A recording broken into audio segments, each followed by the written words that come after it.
Hello students, welcome to my class. আজকের ক্লাসে আমরা কনসেন্ট্রেশন টার্মসে সেকেন্ড ক্লাসটা করব। আগের ক্লাসে দেখেছিলে কনসেন্ট্রেশন টার্মটা স্টার্ট হয়েছিল এবং খুব বেসিক জিনিসপত্র পড়েছিলাম, ইউনিট কনভার্সন করেছিলাম যে পিকোমিটার থেকে কিভাবে মিটারে কনভার্ট করতে হয়, পিকোমিটার থেকে কিভাবে ন্যানোমিটারে কনভার্ট করতে হয়, বা ন্যানোমিটার থেকে কিভাবে সেন্টিমিটারে কনভার্ট করতে হয়, এইসব জিনিসগুলো দেখেছিলাম।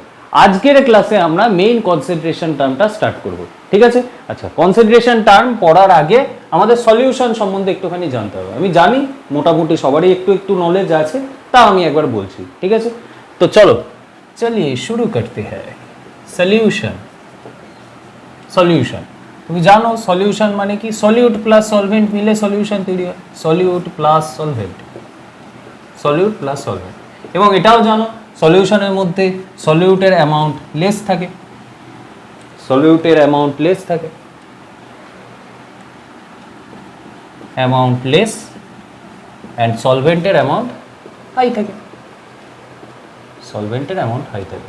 এবার যদি তোমাকে কেউ জিজ্ঞেস করে সলিউশনের ডেফিনেশন কি, তুমি ইজিলি বলে দেবে a homogeneous mixture of solute and solvent is called solution, তাই তো? তার মানে কি? Solution is a homogeneous mixture, homogeneous mixture, homogeneous mixture. এবার হোমোজিনিয়াস মিক্সচার মানে কি বলবো জানো মোটামুটি সবাই, তা আমি একবার বলছি। দেখো, ধরো তুমি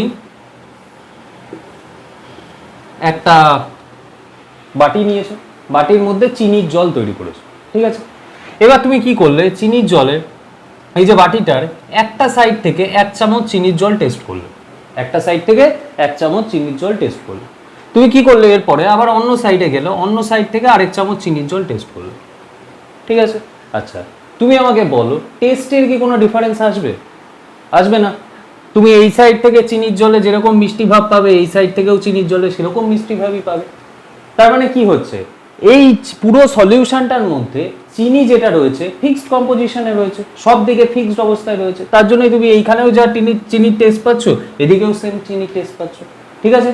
তার মানে হোমোজিনিয়াস মিক্সচার মানে হচ্ছে, এটা এক ধরনের হোমোজিনিয়াস মিক্সচার। হোমোজিনিয়াস মিক্সচার মানে হচ্ছে যেখানে ফিক্সড কম্পোজিশনে সলিউট প্লাস সলভেন্ট থাকবে থ্রু আউট দ্য সলিউশন। মানে পুরো সলিউশনের মধ্যে ফিক্সড কম্পোজিশন থাকবে, সমস্ত জায়গায় ফিক্সড কম্পোজিশন রয়েছে, সলিউট সলভেন্ট দুটোরই, ঠিক আছে? এই ধরনের সলিউশনকে বলা হয়, বা এই ধরনের মিক্সচারকে বলা হয় হোমোজিনিয়াস মিক্সচার। আর solution is a homogeneous mixture of solute and solvent, ঠিক আছে? আচ্ছা, এবার তোমরা কি কি ধরনের সলিউশন দেখেছো? তুমি বলবে যে চিনির জল দেখেছি, নুনের জল দেখেছি, বা আমরা গরমকালে, এখন গরমকাল, এখন আমরা কি খাই? রসনা খাই, এই ধরনের সলিউশনগুলো দেখেছি। বা আমরা যখন ল্যাবে কাজ করেছি, আমাদের কনসেন্ট্রেটেড H2SO4 বা HCl যাই দেওয়া হোক না কেন, সেটাকে আমরা ডাইলিউট করেছি, ঠিক আছে? এই ধরনের সলিউশনগুলো দেখেছি। তার মানে কি, চিনির জল বা নুনের জল, ওখানে সলিউট কি ছিল? সলিড। ওখানে সলিউট সলিড এবং সলভেন্ট ছিল হচ্ছে লিকুইড। চিনির জল বা নুনের জল যেটা দেখেছো। আচ্ছা, যেটা ল্যাবে কাজ করেছো, তোমাদের কনসেন্ট্রেটেড H2SO4 দিয়ে দেওয়া হয় এবং সেটাকে বলা হয় ডাইলিউট করতে। তাহলে কি করছো? কনসেন্ট্রেটেড H2SO4 সেটা সলিউট, সেটাও লিকুইড রয়েছে। আবার তুমি ডাইলিউট করছো মানে তার মধ্যে কিছুটা জল মিশিয়ে দিচ্ছ, ঠিক আছে? মিশিয়ে ডাইলিউট করছো জিনিসটাকে। তার মানে সলিউটটাও ওখানে লিকুইড অ্যান্ড সলভেন্ট তো অবভিয়াসলি লিকুইড, ঠিক আছে? তোমরা এইরকম ধরনের সলিউশন দেখেছো। কিন্তু সলিউশন আরও বিভিন্ন টাইপের হয়, সেগুলো একটু দেখে না। সলিউশন মেইনলি 3 রকমের হয়, ঠিক আছে? আমি তোমাদের বলছি, একটুখানি দেখে নাও। ফার্স্ট সলিউশন হচ্ছে liquid solution, liquid solution. Second টাইপের হচ্ছে solid solution, solid solution. And third type হচ্ছে গ্যাসিয়াস সলিউশন, গ্যাসিয়াস সলিউশন। একদম ইজি জিনিস, বুঝতে পেরে যাবে। আচ্ছা, তুমি বলো সলিউশনের মধ্যে কার অ্যামাউন্ট বেশি থাকে? অবভিয়াসলি সলভেন্টের অ্যামাউন্ট বেশি থাকে। এবার সলভেন্টের যেই নেচার হবে, আমি বলতে পারি যেহেতু সলিউশনের মধ্যে সলভেন্টের অ্যামাউন্ট বেশি রয়েছে, তাই সলভেন্টের যেই নেচার হবে সলিউশনের নেচারও সেম রকমের হবে। তার মানে কি, এই সলভেন্টটা যদি লিকুইড হয় তাহলে সলিউশনও লিকুইড হবে, কারণ বেশি অ্যামাউন্টে রয়েছে। বেশি অ্যামাউন্টের নেচার যেটা হবে, ওভারঅল নেচারটাও সেরকমই হবে। সলভেন্ট যদি লিকুইড হয় সলিউশনটাও লিকুইড নেচারের হবে, সলভেন্ট যদি সলিড হয় সলিউশনটাও সলিড হবে, সলভেন্ট যদি গ্যাসিয়াস হয় সলিউশনটাও গ্যাসিয়াস হবে। তার মানে তুমি দেখো এখানে লিকুইড সলিউশন নিয়েছো, তার মানে এখান থেকে আমি বুঝতেই পেরে যাচ্ছি যে সলভেন্ট যেটা হবে সেটা লিকুইড ইন নেচার হবে। আচ্ছা, তার মানে তুমি দেখো লিকুইডের তো দুখানে দেখেছো। আচ্ছা, লিকুইড ধরো আরেক রকমের হবে, ঠিক আছে। আচ্ছা, সলিউটটা গ্যাসিয়াস সলিউটও হতে পারে। এবার বলবে কি বলছেন স্যার, গ্যাসিয়াস সলিউট আর সলভেন্ট কোনোদিনও দেখিনি তো। দেখেছো, অবশ্যই দেখেছো, খেয়েওছো। সোডা ওয়াটার খেয়েছো তো? সোডা ওয়াটারে কি থাকে? ওয়াটার নেওয়া হয়, তার মধ্যে হাই প্রেসারে গ্যাস ডিসলভ করে দেওয়া হয়, কার্বন ডাই অক্সাইড বা যেই গ্যাস থাকে। থামস আপ খেয়েছো, মিরিন্ডা খেয়েছো, কোকোকোলা খেয়েছো, সমস্ত কিছু খেয়েছো। ওগুলোর ক্ষেত্রে কি হয়, গ্যাসিয়াস সলিউট থাকে এবং লিকুইডটা যেটা রয়েছে সেটা সলভেন্ট রয়েছে। ঠিক আছে, বোঝা গেছে? আচ্ছা, সেমভাবে যদি আমরা সলিড সলিউশন দেখি তাহলে আমি বলতেই পারি যে সলভেন্টের যেই নেচারটা হবে সেটা সলিড হবে। তাহলে সলিড লিখে নাও, সলিড সলিড সলিড।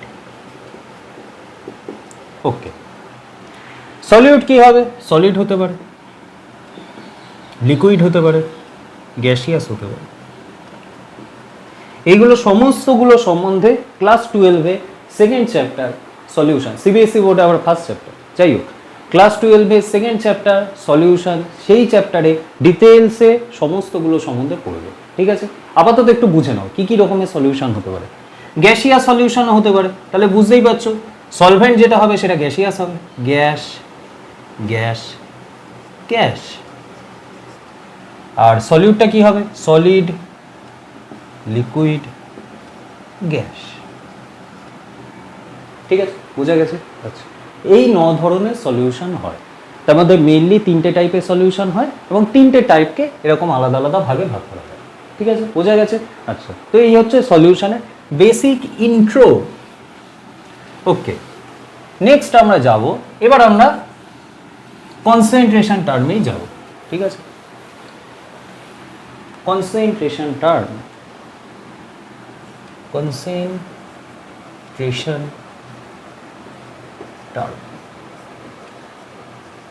টার্মস। আমরা কনসেন্ট্রেশন টার্ম 7 রকমের কনসেন্ট্রেশন টার্ম পড়ব। ঠিক আছে, আমি একটু লিখে দিচ্ছি নামগুলো। মোলালিটি, সেকেন্ড মোলারিটি, লিখে নাও এগুলো কি কি কনসেন্ট্রেশন টার্ম পড়ব। থার্ড নর্ম্যালিটি,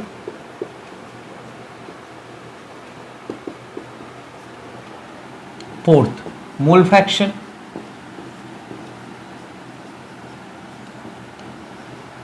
এই যে চারটে লিখলাম molality, molarity, normality and mole fraction, এটার মাথায় স্টার্ট দিয়ে রাখো, কারণ এই চারটে না জানলে তুমি কেমিস্ট্রির একদম বেসিক জিনিসটাই জানো না বলা হবে। ঠিক আছে, আচ্ছা কেন বেসিক জিনিস জানো না? এই চারটে থেকে তো তোমাদের বোর্ডসে কোশ্চেন আসবে, জয়েন্টেও কোশ্চেন আসবে, নিটেও কোশ্চেন আসবে, সেগুলো নিয়ে আমি যাচ্ছি না। কিন্তু এই চারটে জিনিস যদি না জানো তুমি, তাহলে নিউমেরিক্যালস করতে পারবে না। 2 নম্বর, তোমরা প্র্যাকটিক্যালের নলেজটাই আসবে না। এখন স্কুলে আছো, এখন তোমাদের স্যারেরা সলিউশন বানিয়ে দেয়, তৈরি করে দেয়, কিন্তু যখন কলেজে যাবে তখন স্যারেরা বা প্রফেসররা যারা থাকবেন তারা তোমাদেরকে সলিউশন তৈরি করতে বলবে। তো তৈরি করার জন্য এই টার্মগুলো না জানলে তোমরা প্র্যাকটিক্যালে কোনো কিছু তৈরি করতে পারবে না। সো এই টার্মগুলো আমাদের জানতেই হবে। তো যখন এই টার্মগুলো হবে খুব ভালো মতো বুঝবে। ঠিক আছে, আচ্ছা নেক্সট আমরা যাব পার্সেন্টেজ স্ট্রেংথ। পার্সেন্টেজ স্ট্রেংথ, এই পার্সেন্টেজ স্ট্রেংথকে আবার 3টে ভাগে ভাগ করা হয়, মানে এই 3টে সম্বন্ধে পড়তে হবে। ঠিক আছে, 5-এর মধ্যে এরকম করে ভাগ ভাগ করে রয়েছে, সেটা হচ্ছে percentage of weight by weight, এটাকে W/W করে লেখা হয়, আজকেই পড়বো, বুঝবে।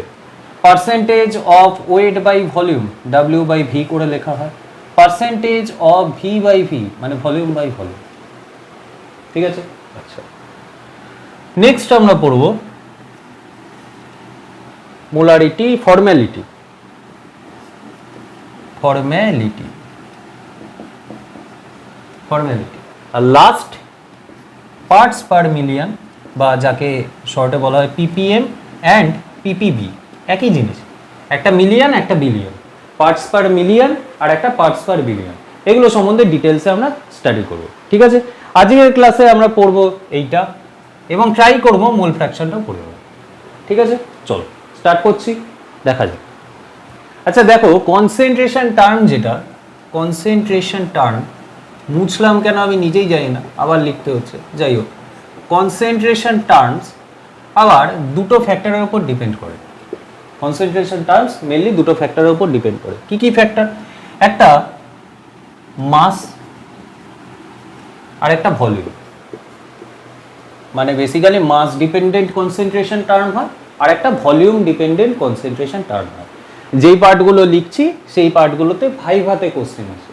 তুমি স্কুলে যাবে, স্কুল বা কলেজ যেখানেই যাও না কেন, প্র্যাকটিক্যালে যখন এক্সটার্নাল বা কলেজ স্কুলের স্যারেরাই ভাইভা নেবেন, তখন তোমাদেরকে জিজ্ঞেস করা হবে যে ধরো মোলারিটি বলা হলো, সেটা কোন ডিপেন্ডেন্ট কনসেন্ট্রেশন টার্ম, ভলিউম নাকি মাস ডিপেন্ডেন্ট কনসেন্ট্রেশন টার্ম, সেগুলোকে বলতে হবে তোমাদের। ঠিক আছে, আচ্ছা এবার আমি আরেকটা ফ্যাক্টর আনছি, টেম্পারেচার।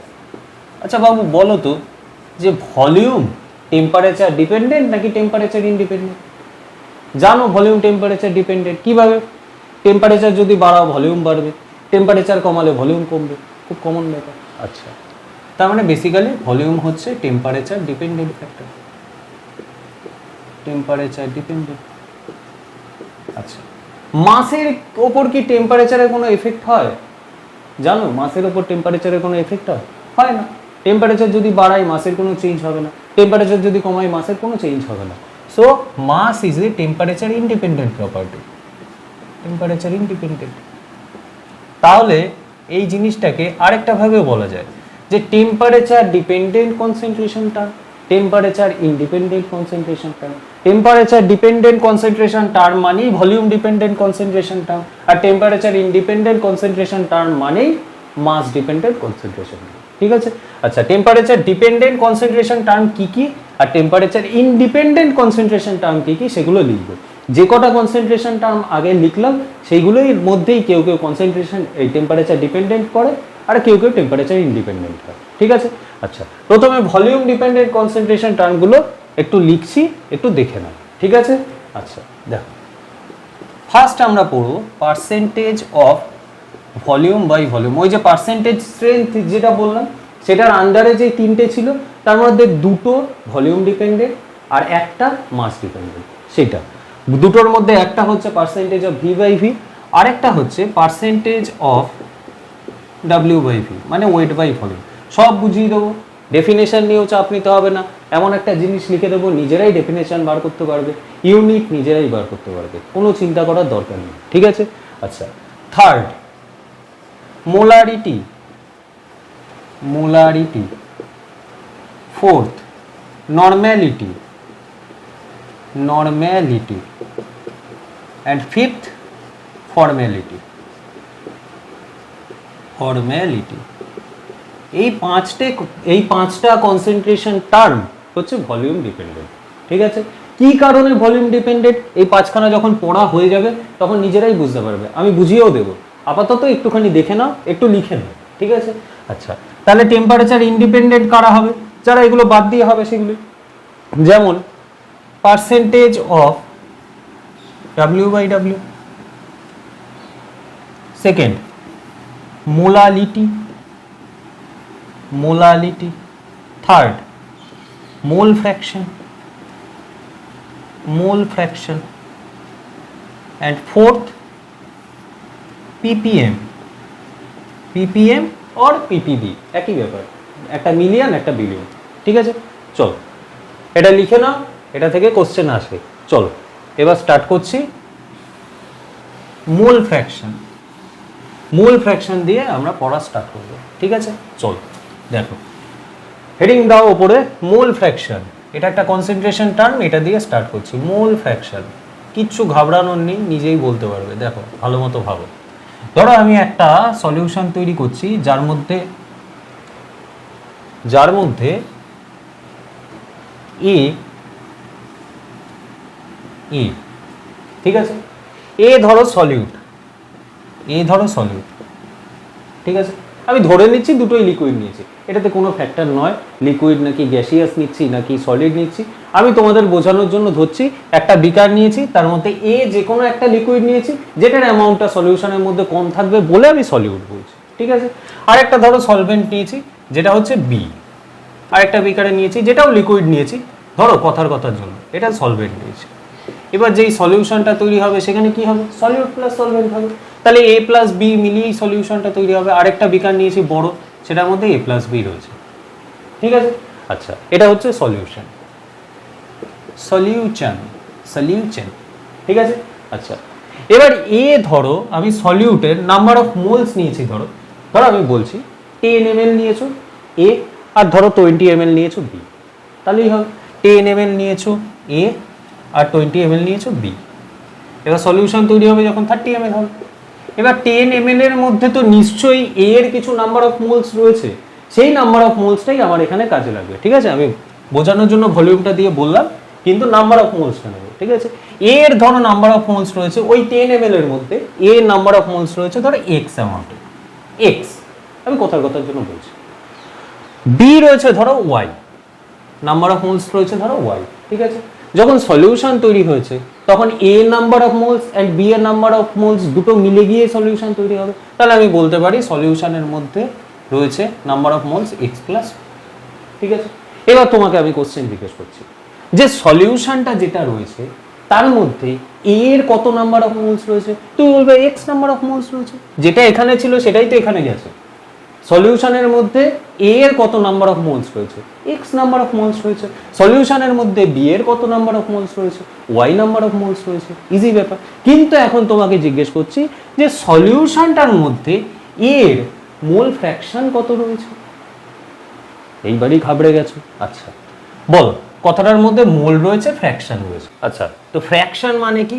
ফ্র্যাকশন মানে হচ্ছে তুমি জানো 1/2 বা 3/2 বা 5/2, এগুলোকে ফ্র্যাকশন বলে আমরা। এবার মোলের ফ্র্যাকশন জানতে চেয়েছি। আচ্ছা আচ্ছা, একটা কথা বলি, সেটা হচ্ছে মোল ফ্র্যাকশনকে ডিনোট করা হয় হচ্ছে কাই দিয়ে, কাই, অনেক বইয়ে এক্স বলেও লেখা থাকে, ঠিক আছে। তোমাকে জিজ্ঞেস করছে আমি মোল ফ্র্যাকশন অফ এ কি হবে, তাহলে লিখতে পারি কাই এ, কাই এ। এর ভ্যালুটা কি হবে ভালো মতো বোঝো। এটার মানে হচ্ছে পুরো সলিউশনে যত মোল প্রেজেন্ট রয়েছে তার মধ্যে এর মোল কত ফ্র্যাকশনে প্রেজেন্ট রয়েছে। পুরো সলিউশনে যত মোল প্রেজেন্ট রয়েছে তার মধ্যে এর মোল কত ফ্র্যাকশনে প্রেজেন্ট রয়েছে। সলিউশনে কত মোল ওভারঅল প্রেজেন্ট রয়েছে, x plus y, x plus y, তার মধ্যে এর মোল কত ফ্র্যাকশনে প্রেজেন্ট রয়েছে, এর কত মোল আছে, এক্স, এক্স। এবার ফ্র্যাকশন বলেছে, তাহলে ফ্র্যাকশনকে কিভাবে লেখো, ডিভাইডেড বাই করো, এটাই হচ্ছে এর মোল ফ্র্যাকশন।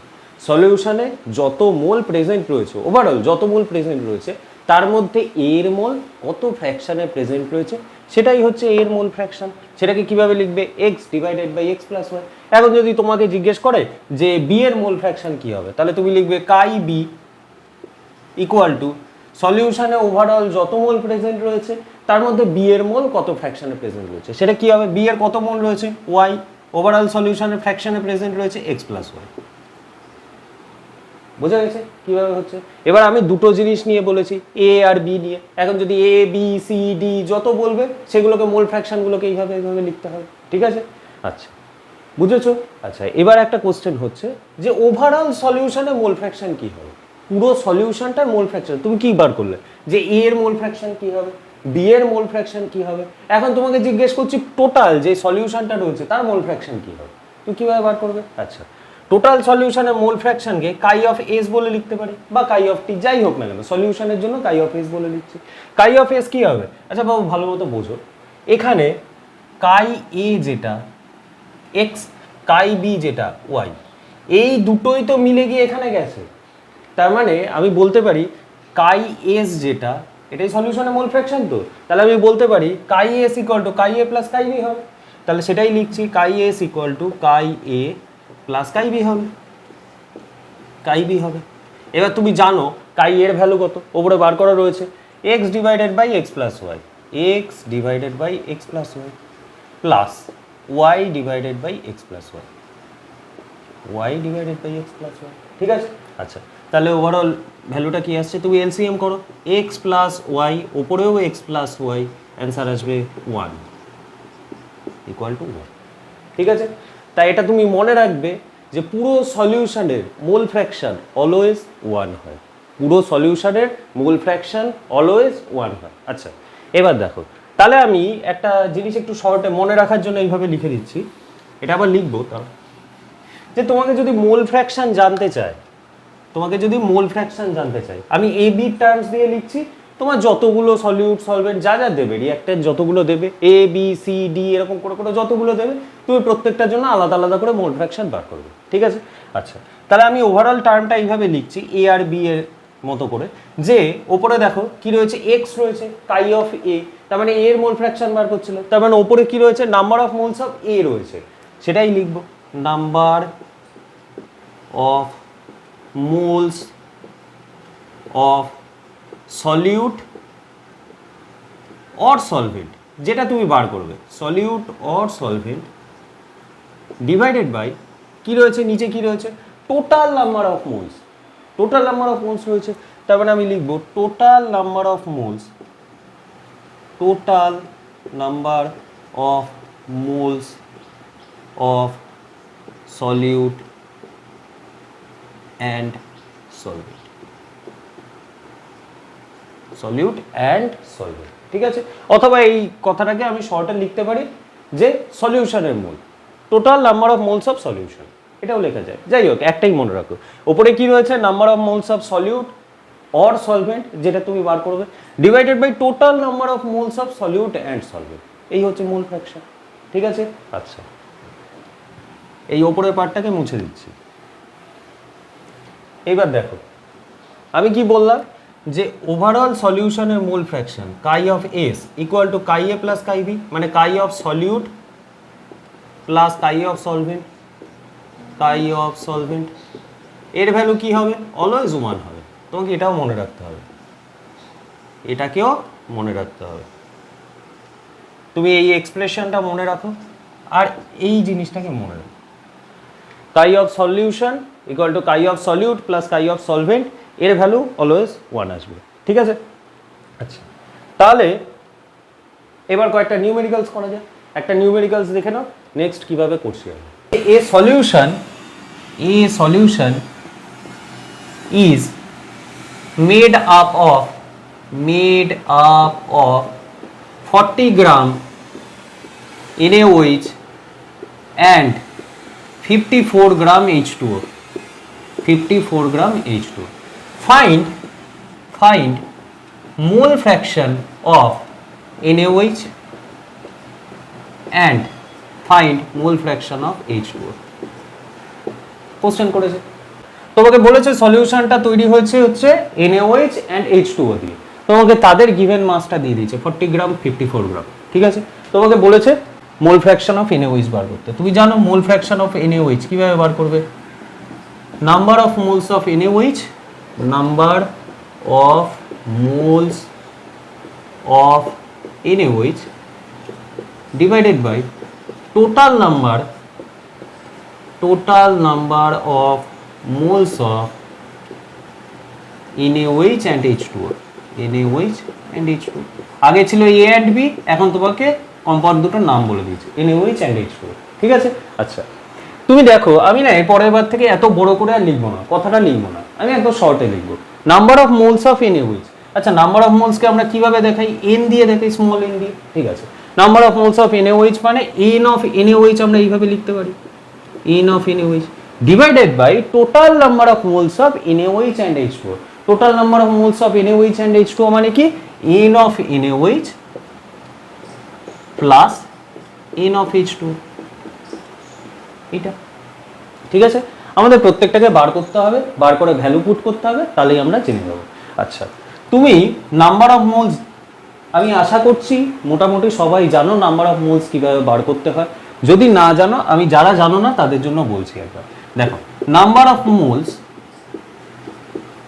কোনো কম্পাউন্ডের নাম্বার অফ মোলস বার করার প্রসেস হচ্ছে গিভেন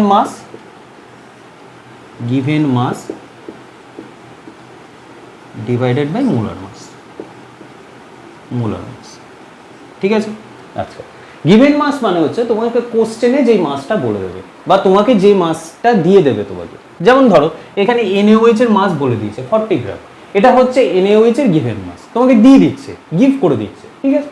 আচ্ছা, তাহলে তুমি কি করবে, ওপরে 40 গ্রাম বসাবে, divided by molar mass.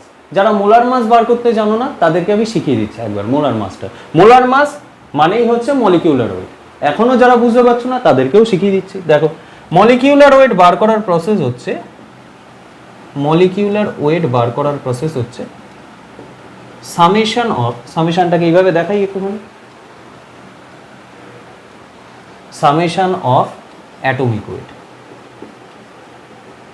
Atomic weight কি করবে, অ্যাটমিক ওয়েট ধরো তোমাকে NaOH এর মলিকিউলার ওয়েট বা মোলার মাস বার করতে বলেছে, NaOH এর মলিকিউলার ওয়েট বার করতে বলেছে।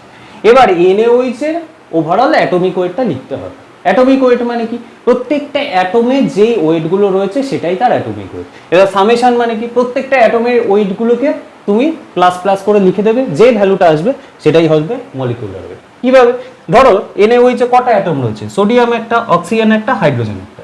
সোডিয়ামের অ্যাটমিক ওয়েট হচ্ছে 23 প্লাস, সামেশন মানে প্লাস, অক্সিজেনের অ্যাটমিক ওয়েট হচ্ছে 16 প্লাস হাইড্রোজেনের অ্যাটমিক ওয়েট হচ্ছে 1। টোটাল ভ্যালুটা যেটা আসবে সেটা আসবে 40 গ্রাম, 40 গ্রাম, ঠিক আছে। আচ্ছা, তাহলে তুমি বুঝতে পেরেছো কিভাবে মলিকিউলার ওয়েট ক্যালকুলেট করতে হয় যে কোনো কিছু। ধরো এখন H2O, আচ্ছা H2O এর জন্য আমি বার করছি মলিকিউলার ওয়েটটা, H2O এর মলিকিউলার ওয়েট। H2O তে কটা অ্যাটম রয়েছে, দুটো হাইড্রোজেন রয়েছে, একটা অক্সিজেন রয়েছে। তুমি কিভাবে করবে, দুটো হাইড্রোজেনের জন্য 1, হাইড্রোজেনের একটা অ্যাটমের জন্য 1, দুটো হাইড্রোজেন রয়েছে 1 প্লাস 1 লিখলাম, প্লাস অক্সিজেন একটা রয়েছে প্লাস 16, ওভারঅল ভ্যালু আসবে 18 গ্রাম। ঠিক আছে, বুঝেছো কিভাবে মলিকিউলার ওয়েট ক্যালকুলেট করতে হয়? ব্যাস, চলো এবার তোমাকে বার করতে হবে number of moles, given mass by molar mass. Molar mass বুঝে গেছো কিভাবে ক্যালকুলেট করতে হয়, গিভেন মাস তোমাকে যেটা দিয়ে দেবে, ইজি জিনিস, ঠিক আছে।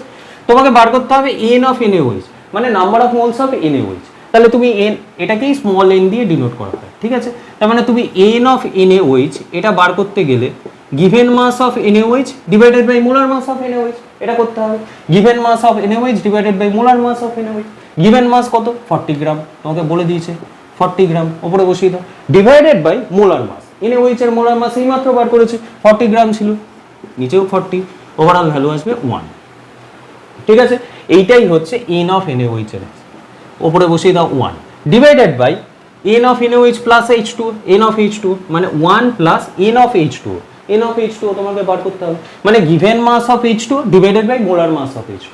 গিভেন মাস অফ H2 কে কিভাবে বার করব, দেখো এটাকে মুছে দিচ্ছি, ঠিক আছে। তার মানে তোমাকে এখন n অফ H2O বার করতে হবে। গিভেন মাস অফ H2O কে কিভাবে বার করবে, গিভেন মাস বলে দিয়েছে দেখো 54 গ্রাম, আর একটু আগেই করলাম মোলার মাস অফ H2O কি হবে 18 গ্রাম, ওভারঅল অ্যান্সার আসবে 3। তার মানে 1/1 প্লাস 3, এটা বার করলাম, ঠিক আছে। ওভারঅল ভ্যালু আসবে 1/4, 1/4, ঠিক আছে। ব্যাস, তুমি কাই অফ NaOH এর ভ্যালু পেয়ে গেছো। এবার কাই অফ H2O এর ভ্যালু তোমাকে ক্যালকুলেট করতে হবে, একদম স্টেপ বাই স্টেপ যাবে, নিউমেরিক্যালস, অঙ্ক তো বুঝে বুঝে করলেই হয়ে যায়, পর করলেই হয়ে যাবে। আচ্ছা, তোমাকে কাই অফ H2O বার করতে বলেছে, তার মানে আমি এই জায়গায় যে number of moles of H2O divided by total number of moles of NaOH and H2O লিখতে পারি। তাহলে উপরে জাস্ট এই পার্টটাকে চেঞ্জ করতে হবে, number of moles of H2O divided by total number of moles of H2O, এটা ঠিক আছে। আচ্ছা, তুমি জানো number of moles of H2O এর ভ্যালু কত এসছে 3, এইমাত্র দেখলে, এইমাত্র ক্যালকুলেট করেছো। যারা দেখোনি তারা খাতাটা খোলো, জাস্ট এক্ষুনি ক্যালকুলেট করেছি, divided by n of H2O, n এর ভ্যালু 1 এসছে প্লাস 3, ওভারঅল অ্যান্সার আসবে 3/4। ব্যাস, কাই অফ, এটা হচ্ছে কাই অফ H2O এর ভ্যালু, এটা হচ্ছে কাই অফ H2O এর ভ্যালু। কাই অফ NaOH এর ভ্যালু এসেছিল 1/4, কাই অফ H2O এর ভ্যালু এলো 3/4, ঠিক আছে। আচ্ছা, তোমাকে এইমাত্র একটা কথা বলেছিলাম, mole fraction of solution, overall সলিউশনের মোল ফ্র্যাকশন কি বলেছিলাম, অলওয়েজ 1 হয়। দেখো তো এটা ক্যালকুলেট করে একবার দেখবে তো, ঠিক আছে। তুমি দেখো বুঝে গেছো কিভাবে বার করতে হচ্ছে? আচ্ছা তুমি দেখো সলিউশনটা তৈরি হয়েছে NaOH প্লাস H2O মিলিয়ে, NaOH প্লাস H2O মিলিয়ে। আচ্ছা এবার কি বললাম, সলিউশনের মধ্যে কাই অফ NaOH থাকবে অ্যান্ড কাই অফ H2O থাকবে। এটাই প্লাস দিয়ে যদি করি এটাই সলিউশনের মোল ফ্র্যাকশন, কাই টোটাল বা কাই সলিউশন। আচ্ছা এর ভ্যালু তুমি জানো, কাই অফ NaOH তুমি জানো এক্সপেরিমেন্টাল, আমি এইমাত্র বলেছিলাম যে ওভারঅল সলিউশনের মোল ফ্র্যাকশন 1 আসে, আমি প্রুফ করছি, দেখো তো একবার আসে নাকি। তোমাকে অ্যান্সার যা জানতে চেয়েছে তুমি বার করে দিয়েছো, কিন্তু আমি জাস্ট প্রুফ করছি আগেরটা। কাই অফ টোটালের ভ্যালু আমি বলেছিলাম 1 আসবে, দেখো তো এখান থেকে আসে নাকি। কাই অফ NaOH এর ভ্যালু কত 1/4 প্লাস কাই অফ H2O এর ভ্যালু কত 3/4, দেখো অ্যান্সার অলওয়েজ 1 আসবে। ঠিক আছে, মিলেছে? আগে AB দিয়ে বলেছিলাম, XY দিয়ে বলেছিলাম, এখন তুমি নিউমেরিক্যালস দিয়ে সলভ করছো, দেখো সেম জিনিস আসবে, কোনো চিন্তা নেই। তোমাকে যা সলিউশন দিক না কেন তার মোল ফ্র্যাকশন অলওয়েজ ইউনিটি হবে, মনে থাকবে? আচ্ছা চলো, মোল ফ্র্যাকশন এখানেই বন্ধ করলাম। এগুলো সম্বন্ধে নিউমেরিক্যালসের জন্য আলাদা করে ক্লাস আসবে, প্রত্যেকটা টপিক যখন বলবো তখন তার জন্য নিউমেরিক্যালস একটা দুটো করে করিয়ে দেবো, তারপরে ফাইনালি নিউমেরিক্যালসের জন্য আবার লাস্টে গিয়ে ক্লাস আসবে। ঠিক আছে, মোল ফ্র্যাকশন হলো। চলো এবার পার্সেন্টেজ স্ট্রেংথ বার করব। পার্সেন্টেজ স্ট্রেংথ বললাম এটাকে তিনটে ভাগে ভাগ করা যায়, একটা percentage of W/W, weight by weight, percentage of V/V, percentage of W/V। ঠিক আছে, ইউনিটগুলো লাস্টে করব, আগে বুঝে নাও জিনিসটা। ডেফিনেশন ইউনিট নিজেরা করতে পারবে, আমি তোমাদের গ্যারান্টি দিচ্ছি। আচ্ছা আগে আমরা স্টার্ট করছি, একটা একটা করে করব। ঠিক আছে, পার্সেন্টেজ অফ W/W, W/W শুনে রাখো, এটা মনে রাখবে।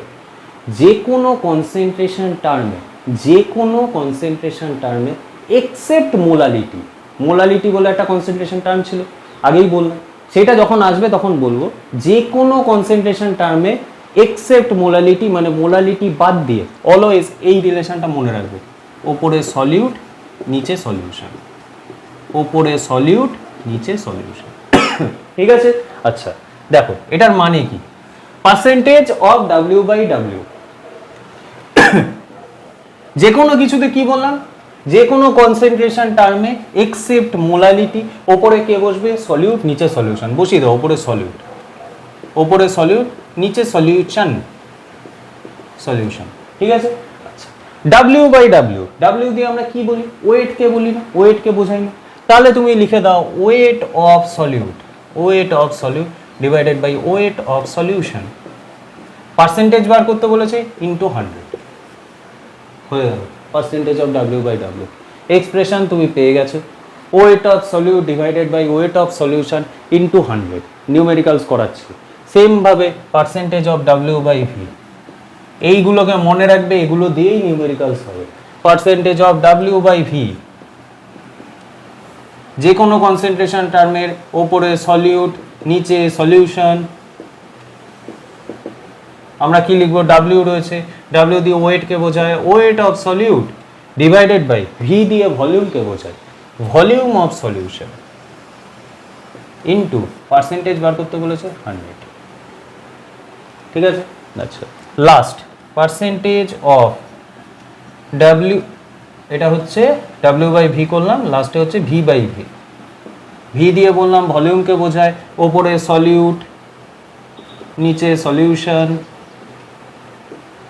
V মানে হচ্ছে ভলিউম, ওপরে বসিয়ে দাও volume of solute divided by volume of solution, percentage বার করতে বলেছে ইনটু 100।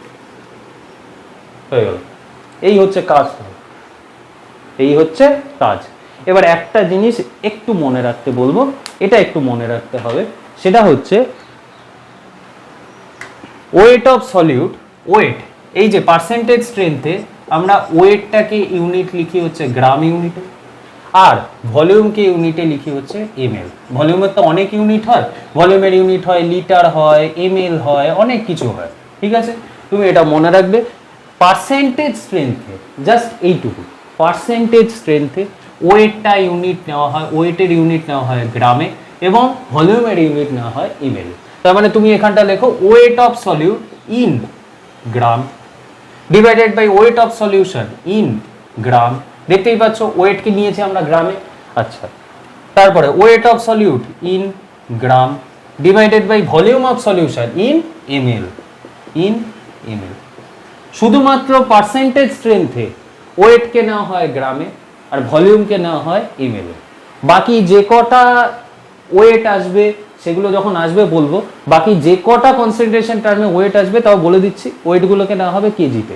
এখন মাথায় রাখার দরকার নেই, এখন এটা মনে রাখো পার্সেন্টেজ স্ট্রেংথে ওয়েটটাকে নেওয়া হবে গ্রামে আর ভলিউমটাকে নেওয়া হবে এমএলএ, আর বাকি যে কোনো কনসেন্ট্রেশন টার্মের জন্য ওয়েট আর ভলিউমের জন্য ইউনিট আলাদা। ঠিক আছে? আচ্ছা, percentage of volume by volume এর ইউনিট হচ্ছে এমএলএ, সলিউশনের জন্য ইন এমএল, ব্যাস। ঠিক আছে? আচ্ছা, এখান থেকেই তোমরা ইউনিট বলে দিতে পারবে। এটার উপরে রয়েছে গ্রাম, নিচে রয়েছে গ্রাম। দেখো ভালো মতো ইউনিট বার করছি, ওপরে রয়েছে গ্রাম, নিচেও রয়েছে গ্রাম, ইন্টু 100। 100 তো একটা ইউনিটলেস প্রপার্টি। 100 কি একটা কনস্ট্যান্ট, 100 এর জন্য কোনো ইউনিট হয় না, তাহলে ওপরে গ্রাম নিচে গ্রাম ক্যান্সেল হয়ে গেল, অ্যান্সার হবে unitless. Percentage of weight by weight একটা ইউনিটলেস প্রপার্টি, এগুলো লাস্ট ক্লাসে গিয়ে আবার বলবো। এখন কি রয়েছে percentage of W by V, ওপরে কে রয়েছে গ্রাম, ওপরে রয়েছে গ্রাম, নিচে রয়েছে এমএল, ইউনিট হবে gram per ml, gram ml inverse. ঠিক আছে? Percentage of V by V, ওপরে রয়েছে এমএল, নিচেও রয়েছে এমএল, ইউনিটলেস প্রপার্টি। মনে থাকবে কিভাবে বার করছি? এখন নিউমেরিক্যালস করব, তাহলে মনে থাকবে। দেখো কিভাবে নিউমেরিক্যালস করব, কিভাবে নিউমেরিক্যালস করব দেখো। কি বললাম আমি তোমাদেরকে, যে মোলালিটি বাদ দিয়ে এক্সেপ্ট মোলালিটি অল কনসেন্ট্রেশন টার্মের ওপরে বসবে সলিউট, নিচে বসবে solution. All concentration term, all concentration টার্মের ওপরে বসবে সলিউট, নিচে বসবে সলিউশন। একটা নিউমেরিক্যালস করি এই পার্সেন্টেজ স্ট্রেংথ দিয়ে, দেখো কিরকম নিউমেরিক্যালস আসে। লেখো 10 gram sucrose dissolved in 100 gram H2O। ঠিক আছে? Find W by W percentage, find W by W percentage. ঠিক আছে? কিভাবে বার করবে? তোমাকে যেটা বার করতে বলেছে সেটাকে লেখো W by W পার্সেন্টেজ। ওপরে কি হবে? ওয়েট অফ সলিউট, দেখো যে কোনো কনসেন্ট্রেশন টার্মের উপরে সলিউট, নিচে solution, divided by weight of solution, weight of solution into 100। Weight of solute তোমাকে বলে দিয়েছে কিভাবে তৈরি হচ্ছে। সুক্রোজ মানে কি C12H22O11, এটা সুক্রোজের মলিকিউলার ফর্মুলা, প্লাস H2O, এই মিলিয়ে সলিউশন তৈরি করে হয়েছে। সুক্রোজের অ্যামাউন্ট হচ্ছে 10 গ্রাম, H2O এর অ্যামাউন্ট হচ্ছে 100 গ্রাম। ঠিক আছে? আচ্ছা, তার মানে তুমি বুঝতেই পারছো কম যেটা রয়েছে সেটা সলিউট হবে। কম কে রয়েছে 10 গ্রাম, 10 গ্রাম তার মানে হচ্ছে সুক্রোজ, তার মানে সলিউট যেটা রয়েছে সেটা উপরে বসাবে 10 গ্রাম, ডিভাইডেড বাই সলিউশন। এবার দেখো এটা সলভেন্ট, সলিউট প্লাস সলভেন্ট মিলে গিয়ে সলিউশনটা তৈরি হয়েছে। তার মানে কি হবে, এর অ্যামাউন্ট প্লাস এর অ্যামাউন্ট মিলে গিয়ে যে অ্যামাউন্টটা আসবে সেটা এখানটা বসাতে হবে। এটা হচ্ছে 110 গ্রাম, তার মানে কি বসাবে 110 গ্রাম ইন্টু 100, যে অ্যান্সার আসবে সেটা হবে percentage of W by W। বোঝা গেছে?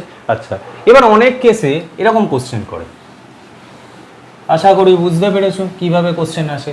অনেক কেসে কোশ্চেন হয় যে 63% HNO3 সলিউশন রয়েছে, 63% HNO3 সলিউশন রয়েছে, HNO3 W by W solution রয়েছে, 63% HNO3 W by W solution রয়েছে, W বাই W সলিউশন। এটার মানে তুমি কি বুঝতে পারছো? 63% HNO3 W by W solution রয়েছে, এটার মানে তুমি কি বুঝতে চাচ্ছ? দেখো 63% মানে কি, 63 রয়েছে 100 এর মধ্যে, 63 রয়েছে 100 এর মধ্যে। আচ্ছা, ভালো মতো বোঝো। তোমাকে এখানে কি বলেছে, W by W, W by W এর ফর্মুলা কি হয়, weight of solute, weight of solute divided by weight of solution, weight of solution into 100, into 100। এবার তোমাকে এটার ভ্যালু বলে দিয়েছে 63%, 63% HNO3 W by W solution. তার মানে W বাই ডাব্লিউ এর ভ্যালু বলে দিয়েছে 63%, 63% তোমাকে বলে দিয়েছে 63%। তার মানে তুমি এটা বলতে পারো 63 100 এর মধ্যে প্রেজেন্ট রয়েছে, তার মানে 63 গ্রাম, উপরে 63 গ্রাম সলিউট প্রেজেন্ট রয়েছে 100 গ্রাম সলিউশন, 100 গ্রাম সলিউশন। এটাই তোমাকে বলতে চেয়েছে যে 63% HNO3 W by W solution মানে কি, মানে হচ্ছে 63 গ্রাম HNO3 প্রেজেন্ট রয়েছে 100 গ্রাম সলিউশনে। বুঝতে পেরেছো? এই সেম জিনিসটাই যদি তোমাকে বলতো 63% W by V solution, W by V solution, তখন তুমি কি চেঞ্জ করতে, যে এইখানে ওয়েটের জায়গায় জাস্ট ভলিউম বসিয়ে দিতে, volume of solution, volume of solution. তাহলে কি হতো, 63 গ্রাম HNO3 প্রেজেন্ট রয়েছে 100 ml সলিউশনে। কারণ তুমি জানো এগুলো পাচ্ছি কোথায়, এই যে ওয়েটের ইউনিট গ্রাম, ভলিউমের ইউনিট ml। বোঝা গেছে? সেম ভাবে তোমাকে যদি কোশ্চেন করতো 63% HNO3 V by V solution, V by V solution, তাহলে তুমি কি করতে, ওয়েটের জায়গায় উপরে বসিয়ে দিতে volume of solute, volume of solute divided by volume of solution. তাহলে তুমি কি করতে, 63 ml, 63 ml HNO3, sorry 63 ml HNO3 present রয়েছে 100 ml সলিউশনে। তার মানে তুমি বুঝতে পারছো যে ইউনিটগুলো কতটা ডিপেন্ড করছে। আরেকবার লিখে দিচ্ছি পরিষ্কার করে দেখে নাও, এরকম কোশ্চেন কিন্তু আসে। 63% V by V solution, next পড়বো 63%, পেনটায় কালি নেই, next 63% HNO3 W by W solution. এটার মানে কি, আবার তোমাকে আরেকটা লাস্ট জিজ্ঞেস করলো 63% HNO3 W by V solution, এটার মানে কি, এই তিনটে সলিউশনের মানে জিজ্ঞেস করতে চেয়েছে। ঠিক আছে? আচ্ছা, এটার মানে হচ্ছে 63 গ্রাম HNO3, সরি 63 ml HNO3, যেহেতু V বাই V রয়েছে তাহলে কি হবে, ভলিউমের unit ml, 63 ml HNO3 present in 100 ml solution, 100 ml solution. ঠিক আছে? এটার মানে কি 63% HNO3 W by W solution মানে হচ্ছে 63 গ্রাম HNO3 present in 100 gram solution, 100 gram solution. ঠিক আছে? এটার মানে কি 63 গ্রাম HNO3 present in 100 ml solution, 100 ml solution. বোঝা গেছে? তো আজকের ক্লাসটা এই অবধি রইলো। পার্সেন্টেজ স্ট্রেংথ বুঝেছো, মোল ফ্র্যাকশন বুঝেছো, যদি না বুঝে থাকো কমেন্ট করবে, আবার বোঝাবো আমি। ঠিক আছে? নেক্সট ক্লাসে আমরা মোলালিটি বা মোলারিটি যে কোনো একটা স্টার্ট করবো। ঠিক আছে? চলো আজকের ক্লাসটা এই অবধি। Thank you so much.